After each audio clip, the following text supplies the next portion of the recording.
Welcome to the Deep Wealth Podcast, where you learn how to extract your business and personal deep wealth. I'm your host, Jeffrey Feldberg. This podcast is brought to you by Deep Wealth and the 90-Day Deep Wealth Experience. When it comes to your business deep wealth, your exit or liquidity event is the most important financial decision of your life. But unfortunately, up to 90% of liquidity events fail. Think about all that time and your hard-earned money wasted. Of the quote-unquote successful liquidity events, most business owners leave 50% to over 100% of the deal value in the buyer's pocket and don't even know it. I should know. I said no to a seven-figure offer and yes to mastering the art and the science of a liquidity event. 2 years later, I said yes to a different buyer with a 9-figure deal. Are you thinking about an exit or liquidity event?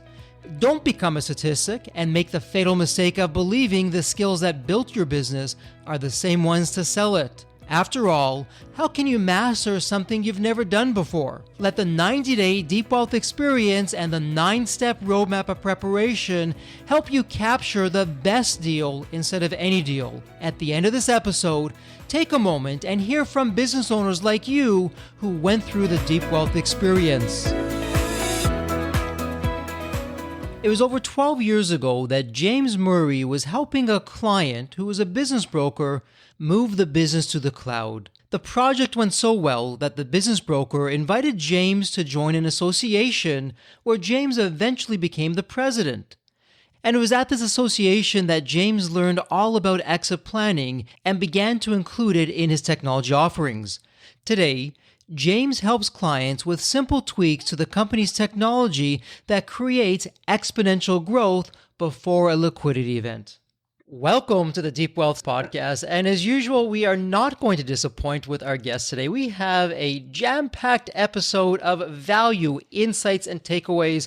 And for all you business owners out there, I'm going to ask you a question. And please, no eggs and tomatoes thrown my way. It's a very honest question. It deserves an honest response. And the question for all you business owners out there, when it comes to your technology, is it as efficient as it should be? Is it maximizing your profits? Do you even know what it is and what it can be and what it should be doing? And regardless of whether you're having a liquidity event, because really the strategies of preparation are also the strategies of growth. They're one and the same. Your technology should be leading the charge to get you to where you want to get to quicker, faster, and more profitably. And that's exactly what we're going to be doing a deep dive today with our guests. But I'm going to stop right there. No spoiler alerts here. James, welcome to the Deep Wealth Sell My Business podcast. It's a pleasure to have you with us. And James, there's always a story behind the story. What's your story? What got you to where you are today? That is an interesting question. It's not a straightforward answer at all. I started my first business when I was about 19, and about 3 years later, I broke my back and had to pivot really quickly. And over the years, I ended up going back to school, studying technology, and I got into where I was a pretty good technologist. I thought, this is really cool. And I walked into a new client one time, and they were having problems with their systems being down all the time. And I thought, I'm Joe Technologist. I'll come in and make the day for these guys. And so we figured out the problem in about 2 hours. And 2 hours later, I came in on the weekend, fixed their problem, and they never had the problem again. And I thought, see, I'm great. And I thought that was the end of that story. But about 6 weeks later, we had picked up a new contract with this company. And the CFO came to me and said, James, strangest thing happened. After you did what you did, we suddenly made $30,000 this last month that we didn't make before. And I was like, really? That's pretty cool. And he said, yeah, we checked last year. We didn't make this much money last year. And we didn't take this much money last month. So what did we do? So we went and did a quick analysis of the system. And we found that all of their employees averaged an increase of 30% in worker productivity just because the system was working the right way. And I suddenly realized I'm not an IT guy anymore doing deep technical problems. I'm something else. And my exploration has been, what is it that IT can do to help a business without just building faster servers or better technology and popping it up to the application opening level? I wanted to figure out, how do we take it to the next level with business management teams that and teach them and work with them to improve that, get that 30% improvement in worker productivity.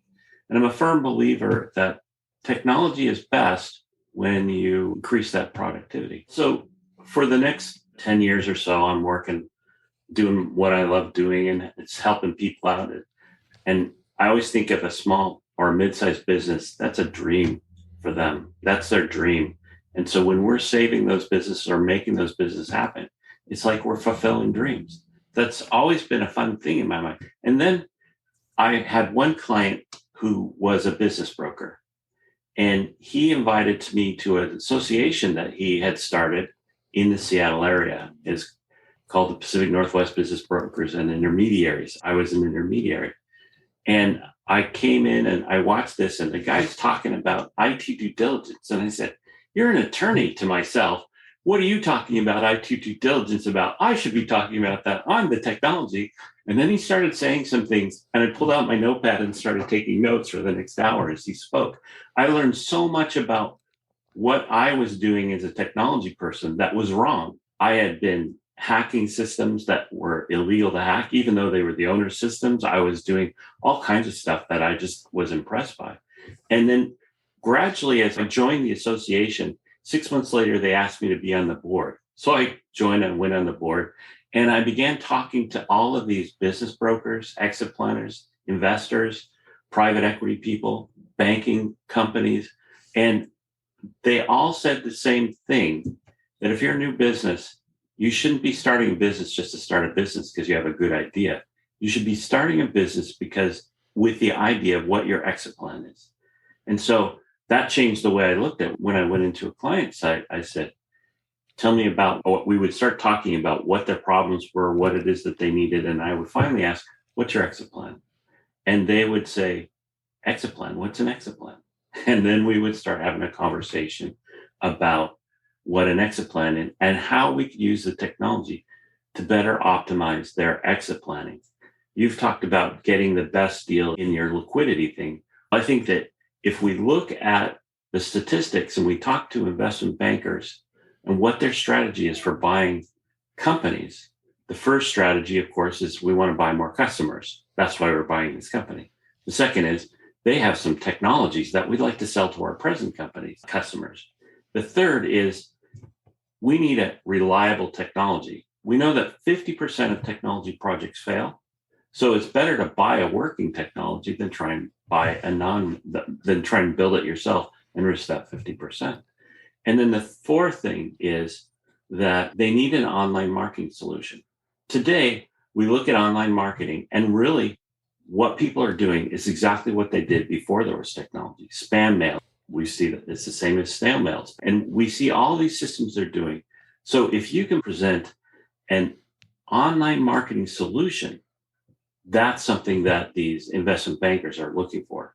A working online solution with a well thought out that's working, and they'll buy your company in a second because they can apply that to every single company that they own or that they're involved in. So that's the direction that we started going. Is we wanted to walk into companies, say, "What's your exit plan?" My wife, that's funny you asked that question. My wife just kicked me out of bed and said, "If I don't sell this business in the next 30 days, I'm leaving you." Tired of waiting for us to have that final end of vacation. So they say, "Well, it's interesting. Do you know anybody that sells businesses?" And I say, "I just happen to be," later became the president of the business transition of the association. And so I have a small network of people that I can recommend those people to. But for the other people, they say, "It's interesting you mentioned that. I just feel like every time I double my business, I'm just slipping more and more in the sand as my business digs deeper and deeper, but it's really having a harder and harder time." And so we talk about what those problems are. Because I've been in this industry for 30 years in technology, I've probably seen most of the problems that most people have talked about. So we just start talking about what's your CRM like, what's your accounting, what's your backend systems, what's your inventory management system, what's your asset management, what's your e-commerce platform, all those things. How do we align them together? That's a terrific launching point because you've said a lot there to unpack. And that's wonderful. And, with the question I'm going to ask, you're probably going to say, well, Jeffrey, it's really business dependent. Every business is unique and depending on the businesses, depending on what's going on. But all of that said, you've mentioned a few things that as a business owner myself, and I'm sure everyone listening in on the podcast can relate to. It seems as though when a business gets to a certain threshold and then exceeds it, the business was profitable, the money was coming in, but now the technology no longer keeps up and you got to take those profits and invest it back into the business. And now you're back into all kinds of other issues that are going on. Yeah. But generally speaking, if we pull back from that for just a moment, what would be some of the typical mistakes that you're seeing most business owners make that if they just did these one, two, or three things or knew the questions to ask for their technology, it would make a world of difference for them?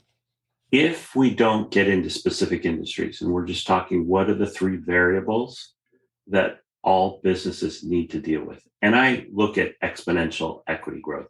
That's what I'm looking at. Most people look at revenue growth, but that's a problem. But when it comes to exponential equity growth, revenue will come. And so the three variables that I look at, I've stolen them from Sun Tzu. If you've read The Art of War and Sun Tzu, the first thing you got to look at is your vision. Is it aligned with the people? Which is, Sun Tzu would call that the Tao. Is the vision in alignment? If I'm selling buggy whips, there's not a whole lot of buggy whips out there. If I'm trying to sell a vision of something that was old and isn't keeping up with the culture, then I need to have that vision correct. The second thing that we have to look at is your business processes. Are your business processes aligned? Are they efficient? If they're efficient, that's great. If they're not efficient, then that's a problem. And with just those two variables, we can build a linear business. But if we want exponential growth in our equity on our business, we need to add technology. But we can't just add a server to this whole mix.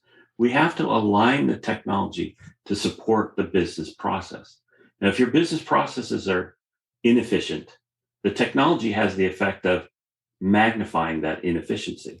So before we add technology onto it, we want to go in and say, are my business processes efficient? And that includes management, accounting, sales, marketing, HR, legal, and production systems.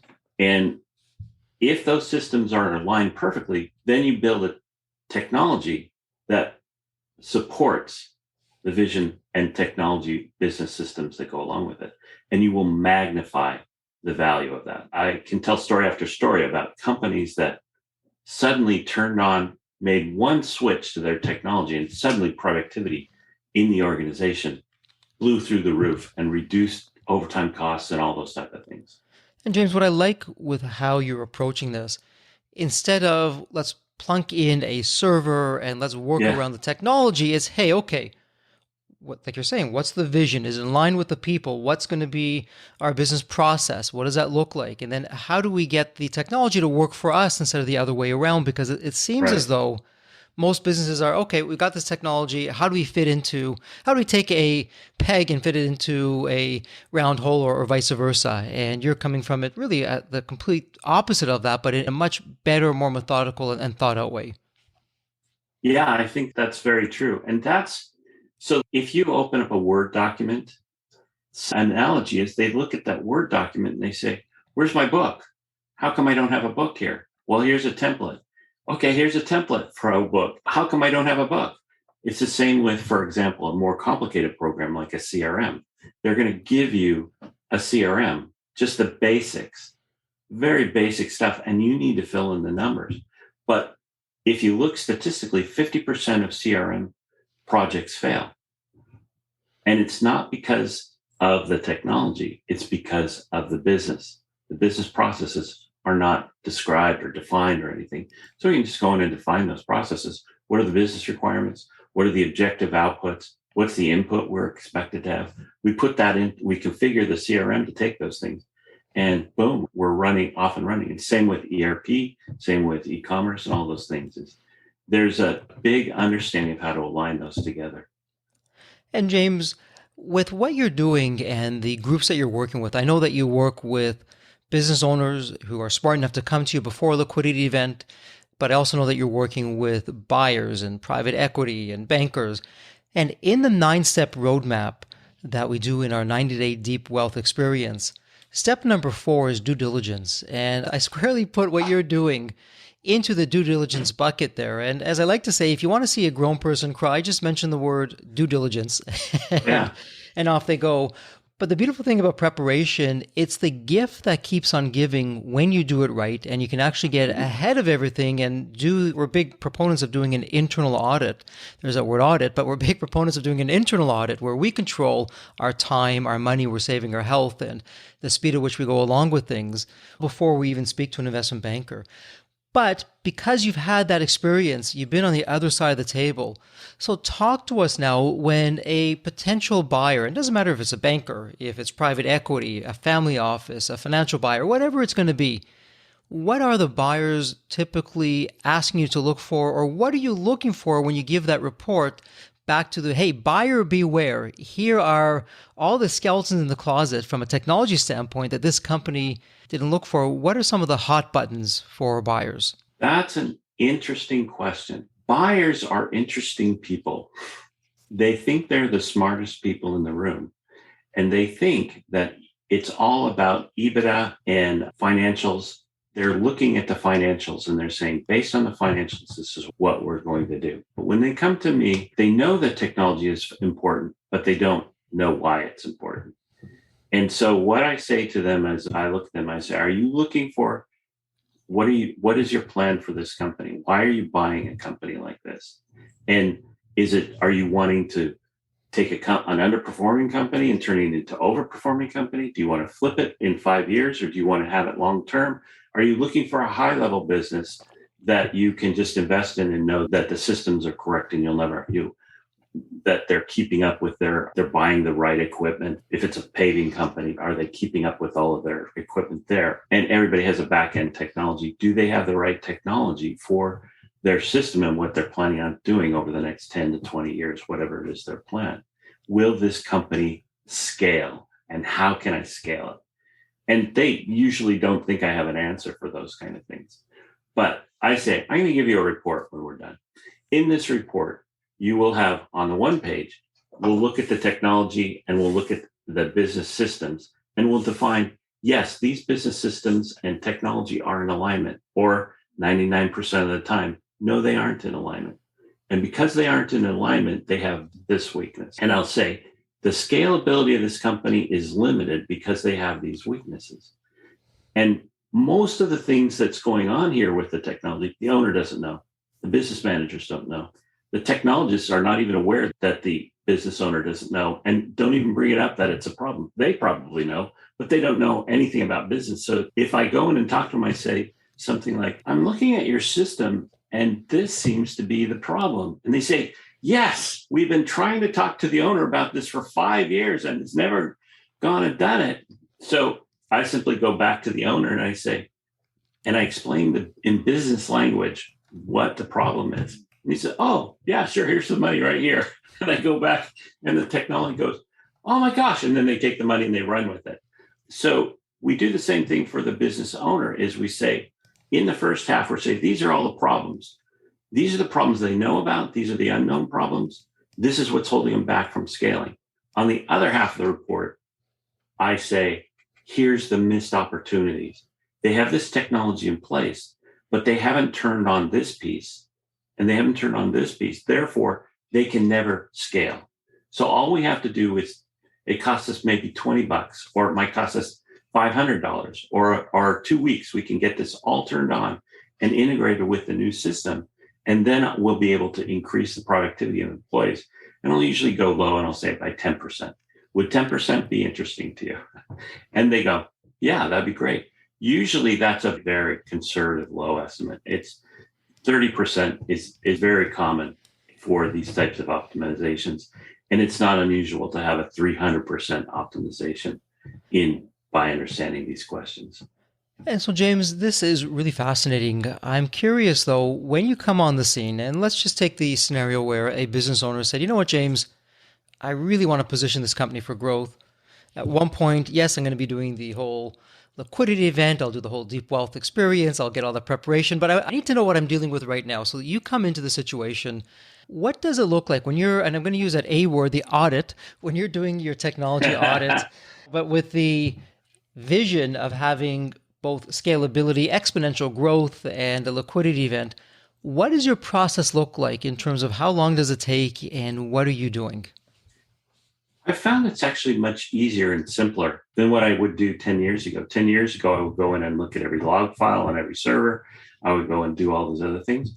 But I find now that I can simply have a conversation with some of the key players and some of the non-key players, the regular workers and employees and people that aren't getting the attention in the board meeting, and just ask them some questions. It could take me, I've done it in 3 days for a $50 million company. I've done it in 6 months for a $1 billion company. And depending on how far they want to go, it's usually just a conversation. And we start talking about what is it that you're concerned about right now? And then they tell me. And I go, okay, great. And they start telling me what their concerns are. And then I start putting together a backlog. And so I don't know if you understand in project management, agile project management, all the things that you work on is called a backlog. So you get a list of all the tasks that they want to work on. Then you go to each list, each task on the list, and you prioritize it based on any number of things: money, time, return on investment. That we need this right now. It's a business objective. So we reprioritize the whole thing. And then they put a date when they want this accomplished by. And so then we start putting the dates in, and then I say, and they already have the cost of what it's going to take. So then they just start, James, let's do it. James, you know somebody that can do this for us? And I say, I'd be happy to do that for you. But so that backlog is the important thing. And they make the decision what's important. They make the decision, the order, the money that they want to spend on, how long the time period is. Every project is involved a scope of work, time, and cost, and quality. But you focus on the first three and you can build an agile process really quick to bring it around. I don't know if I'm answering the question. No, you have. And actually, you said something really interesting. I'm curious to hear your answer on this. So you said back in the day, you would look at the actual logs from the servers and all the errors and the outputs and everything else, and you stopped doing that. So you stopped with the technology. So you still do that, but you're not relying on the technology exclusively 100%, that you're now having conversations with the people. So what was that change? What was that shift for you that said, okay, these computer logs are important. They do show me where perhaps there's some glitches that maybe nobody knows about. But at the same time, it's not going to be where I'm exclusively focusing on and not even where I'm starting. What was that mindset change for you to start with the people?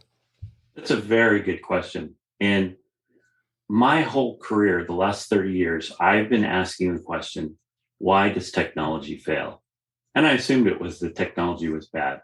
And so I started as a desktop support person and I worked my way up to system administration consultant. And the more I studied, the more I realized there are 10 reasons why business fail. The number one reason is the business objective was not met. And I find that the business objective wasn't communicated, not just to the technology team, but to the business team. And the business objective is the number one key piece. So I said, if I sit down and interview and I say, tell me about the past, what kind of bad things have happened? What kind of things are you struggling with? What's the business objective that you're trying to drive? The second reason business projects fail is at the board level. There is no person on the board that owns this solution for this business objective. And the third reason, there's no manager that's given authority to cut the red tape to get this project through quickly, because it's an important project. So let's get this through. And it just goes down like that till you get down to number 7 and you hit what's your project management process. That's mixed up. And then you get down lower. And finally, the last 2, it's all about the technical team business process and the technology itself. Sometimes technology is buggy. And we just deal with that. I'm wondering, James, as you're going through this, you're speaking with the owner and the staff and everything else. Are you taking the time to understand what the narrative of the particular business is, what their big vision is, or their Oh, yeah. BHAG, as some people would say in certain circles, and what they're looking to achieve? And how does that fit into your whole process? My process starts with the mission statement. What is the vision? What is the mission statement? What is your objective? What is the company? This is an interesting, I'll share a story. When I was in my first job was a part-time job working for the Chamber of Commerce in Spokane. And I was like, gung ho, I'm going to fix the world with my new technology. And I thought, okay, great. We have a brand new Chamber of Commerce president. I can finally get something done. And I came up with this proposal of all these things, specifically this one thing. I thought this would change the world. And it was a fax system that would connect into the server and all this other stuff. And I felt it would reduce the time of faxing by 3 or 4 hours. I thought that would be a really cool deal for the whole company. I put this proposal together for this fax software system, this faxing system, and gave it to the president and let him review it. He called me back in. He said, James, we just spent 2 weeks or a month going over mission, vision, and all these things of the new mission vision since I've taken over president. I said, yeah. And he said, I don't see any alignment with that in what you've proposed. And I said, you're actually serious? In my mind, I said, you're actually serious about that? And he said, yeah. That was my mind saying, yeah. He was very serious about it. He said, I want you to rewrite this in a way so that when I present it to the board, they will see the alignment with the mission, vision, and everything that's going on. So I said, okay. And I went and rewrote the whole thing with the mission, with the project in mind, with the vision of the Chamber of Commerce in mind. I took it back to him. He took it to his board, and they came back to me and said, the system that I had proposed was like, say, 1x. They said they wanted a system that was 3x, bigger than what I had. They decided they want to stop doing mailings to the entire Chamber of Commerce and instead respond with faxes. So they would send out a fax overnight to the entire 2,000 membership. And they knew that if they sent a fax, they would get a response from 90% of the people that they sent that to. Whereas when they sent out a mail, they only got like a 10% response. So they said, we want this 3 times bigger. And we wanted to do this and this. And I was like, oh my gosh. And they didn't trust me. I was too young. But we got a project manager that I knew from the company that was one of my mentors. And he came in, did this thing. It was great. And it allowed the legal people to actually go in and address issues in the legal system, send out a fax to the entire chamber. They would get responses from the entire chamber in minutes. And they would start calling up their representatives. It was really cool. I was just like, whoa, this is way bigger than I ever expected. And that's the cool thing about all this stuff is you just start talking and people say, wait, if it can do that, can it do this? Can it do this? And you just say, why would you want to do that? And that's what I try to emulate in the conversation. I start with the president. I say, so the mission and vision of your company is this, X, Y, Z. Oh my gosh, you're a technology people. What do you care about that? And we go from there. And James, what's interesting with what you're sharing from in the trenches, in the field, real life experiences, and for our listeners, I'm going to point you to step number 2 of the 9-step roadmap, which are X factors that insanely increase the value of your business. And James, one of the reasons when a business owner goes through our 90-day deep wealth experience, one of the reasons that we start with X factors, it really becomes the foundation, in your words, of a company that's exponentially growing, not linearly, but exponentially growing. Because one of the X factors that's in there, there's many X factors, but having that narrative. Okay, what are we all about? How are we changing the world? What's the why? How are we doing that? Does everyone understand that? And another X factor, to your point, are the 4 points of clarity. Is this being documented? Do people know what they're doing, why they're doing it, and how to get that done? Do we know what our KPIs are? And when you take that narrative that you created as an X factor and you go into a liquidity event, that becomes foundational for when you speak to your investment banker, to the future buyer or the future investor, their investment banker, and it just goes down the list. And that's the secret I found. If you want to get money from a manager for your project at any level, is you start with the mission and vision and you show them how what you're doing can improve the mission and vision of the organization. And what can they say? No, I don't want to improve my vision. They might say, let's put this off for another month or 6 months, but they can't deny it unless they find a better solution than what you've got. And James, I'm going to put something controversial out there and you can agree or disagree. Here's my thesis. When you take the approach that you're taking, and let's get the technology to work for the company, not the other way around. Let's make sure that the technology solution is really supporting the vision and the mission and the company's narrative. And that helps the company become efficient and more profitable, and it can grow exponentially. I'm going to say it doesn't really matter if it's a boom time or it's a bust time. When you have the technology right, when you have it working with the mission, you're not going to survive. You're going to thrive no matter what is going on. Am I on base with that? Am I off base with that? I'd love to hear your thoughts. I think we're fairly in alignment with that. If, say, an economic thing changes and the vision still works, the people want that vision, then yes, you're exactly right.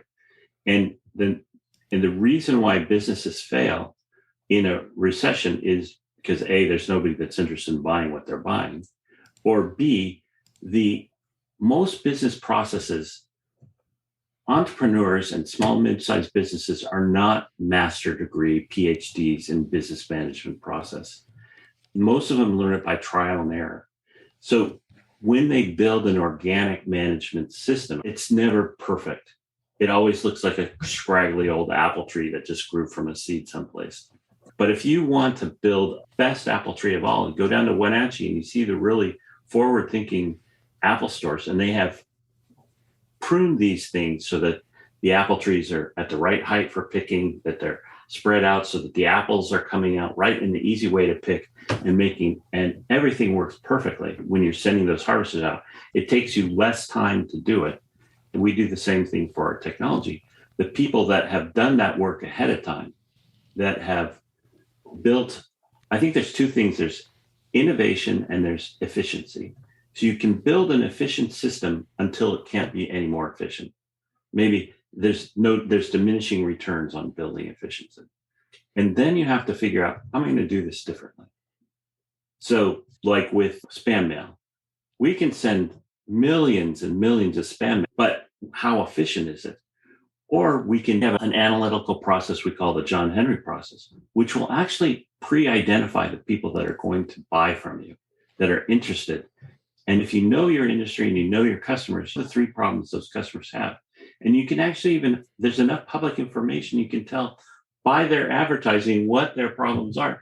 You can actually walk in, get an introduction from somebody that's connected to them on LinkedIn or some other way to your network, and walk right in and say, hey, it's really good to meet you. I'm interested in learning about your business. What I find with companies like yours is you have this problem. And it turns out to be the exact same three problems that you thought that it was beforehand. You don't have to send out an email. You don't have to put it on advertising on TV and interrupt everybody from their great program. And now you're just actually going out and talking to the people that need what you need. And they may not know you need it that day, but you've analyzed it in a way so that you know what they need. I'm just going to call you the technology whisperer because what you're doing, and I can see a situation where you're even brought in with a business, everything's going like gangbusters, it's working terrific. But the CEO or the founder is saying, look, James, as good as things are, here's where we want to be. Here is our vision. Here's where we're changing and what we're doing. And then you can take that and you can say, okay, given where you want to be from where you are today, let's put into place a roadmap, a technology roadmap that's going to strategically help you meet your vision and get you there and be behind the scenes so that the business is in front of everything and you're really front and center. And for all you business owners out there, as successful as you are, you're not standing still. So as you look to go forward to the next level, wouldn't it be helpful to have someone like James come in and do a technology audit and a vision audit of, okay, here's the gaps, here's how we're going to get you there. I mean, imagine how much quicker and more profitably you'd get to your end destination when you do that. You would think that. So let me ask some questions there of you. You've set a technology roadmap, and I said there was three variables in that formula. And I said, technology is the last thing to consider. So when we go in and we look at this business process and we figure out it takes 2 days to do this per customer, because there's a lot of manual steps in this process. So we start talking, would it be advantage to you? Would it be helpful to you? It may not be helpful. To reduce that process from 2 days to 2 minutes. And they look at you, their eyes open a little bit, because they've never even thought about doing that. They've never thought it was possible to do that. So you say, what if we could? And then they go, could you do that? So I explain how it could be done. And then they say, if you can do that, can you do this? And I say, why would you want to do that? And they start telling me from a business standpoint, the value that they would get if we could apply this automation principle I just shared with them to one process in the company in manufacturing, another process in sales, another process in over. I said, we might just be able to do that. And now all of a sudden, instead of following that 2-day process, we're following a 2-minute process. They start growing. That's innovation. Is where we're not even necessarily doing the same 2-day process. We're doing the 2-minute process becomes second nature. And we're actually looking for new ways to do things that nobody's ever thought of before because the blinders were on. And again, taking a page right out of the Deep Wealth Liquidity Event playbook here, preparation. Okay. It's all about preparation. When you do the preparation in advance, when you've got the narrative down, you've got your vision, everything else falls into place. But James, look, I could go down this rabbit hole for hours with you, but we're starting to bump up against some time here. So let's begin to transition as we look to start the wrap up of the episode. And let's do a very quick thought experiment. And the question for you is this. I'd like you to think about the movie Back to the Future. And in the movie, you have that magical DeLorean car that can take you to any point in time. So imagine now, James, it's tomorrow morning, you look outside your window, and not only is the DeLorean car there, but the door is open and is waiting for you to hop on in. So you hop on in, and you can now go to any point in your life. It's James as a young child or a teenager. Whatever the point in time would be, James, what are you telling your younger self in terms of life wisdom or lessons learned? Or, hey, James, do this, but don't do that. What would that sound like? You do a lot of introspection on yourself as you're trying to figure out what you're doing wrong. I think that the first thing that I would tell my younger self is it's not about how good you are. It's about how good your team is. It's more important for you to develop the right team to work together with a lot of different experience, business, technology, all different areas. Learn how to be a team builder. You'll get much further than just becoming the top expert in your field. That would be the first thing I would tell myself. That's completely different than this poor individual contributor started out as. I love that. And you said that'd be the first thing that you tell yourself. Is there a second thing while you're at it, while we're on the topic here? I think I was a very introverted, very shy person. I would probably tell myself to go to Toastmasters sooner than I did. And I would give myself the handbook that I was looking for to try and understand what are the rules to have a high social IQ. And my father was a brilliant engineer, but he was more introverted and had a lower social IQ than I did. There's a book called Discover Your Strengths. I was raised to think that you need to be perfect at everything. And in that book, Discover Your Strengths, it just lifted the weight off my shoulders when it said, you have 5 world-class strengths. Focus on those and you'll go further than you ever would if you focus on everything. Couldn't agree more. Words from the wise. And it's just a terrific way to start wrapping things up. So, James, if someone would like to reach you online, what would be the best place? So my website is executiveoutliers.com. I steal a little bit from Malcolm Gladwell and say, we're looking for executives that want to be outside of the curve. If you want to just be an average or just keep up or follow the crowd, we're probably not the right company for you. And you can book a communication. It doesn't cost anything. We can book a conversation and see if we can help you out and continue the conversation as we go. For our listeners, I will put all that in the show notes, so it'll be a point and click. Couldn't be any easier. James, thank you so much for taking part of your day and spending it with us here on the Deep Wealth Podcast. And as we wrap things up, a heartfelt thank you. And as always, please stay healthy and safe. Thank you. It was my pleasure. I've enjoyed myself immensely. The Deep Wealth experience was definitely a game changer for me. This course is one of the best investments you will ever make because you will get an ROI of 100 times that. Anybody who doesn't go through it will lose millions. If you don't have time for this program, you'll never have time for a successful liquidity. I mean, it was the best value of any business course I've ever taken. the money was very well spent. Compared to when we first began, today I feel better prepared, but in some respects, maybe less prepared, not because of the course, but because the course brought to light so many things that I thought we were on top of that we need to fix. I 100% believe there's never a great time for a business owner to allocate extra hours into his or her week or day. So it's an investment that will yield results today. I thought I will reap the benefit of this program in 3 to 5 years down the road. But as soon as I stepped forward into the program, my mind changed immediately. There was so much value in the experience that the time I invested paid back so much for the energy that was expended. The Deep Wealth experience compared to other programs is the top. What we learned is very practical. Sometimes you learn stuff that is great to learn, but you never use it. The stuff we learned from Deep Wealth experience, I believe is going to benefit us of all. I've done an executive MBA. I've worked for billion-dollar companies before. I've worked for smaller companies before I started my business. I've been running my business successfully now for getting close to a decade. We're on a growth trajectory. Reflecting back on the Deep Wealth, I knew less than 10% what I know now. Maybe close to 1% even. Hands down, the best program in which I've ever participated. And we've done a lot of different things over the years. We've been in other mastermind groups, gone to many seminars, workshops, conferences, retreats, read books. This was so different. I haven't had an experience that's anything close to this in all the years that we've been at this. It's 5-star, A+. I would highly recommend it to any super busy business owner out there. And Deep Wealth is an accurate name for it. This program leads to deeper wealth and happier wealth, not just deeper wealth. I don't think there's a dollar value that could be associated with such an experience and knowledge that could be applied today and forever. Are you leaving millions on the table? Please visit www.deepwealth.com/success to learn more. If you're not on my email list, you'll want to be. Sign up at www.deepwealth.com/podcast. And if you enjoyed this episode of the Sell My Business podcast, please leave a review on Apple Podcasts. Reviews help me reach new listeners, grow the show, and continue to create content that you'll enjoy. As we close out this episode, a heartfelt thank you for your time, and as always, please stay healthy and safe.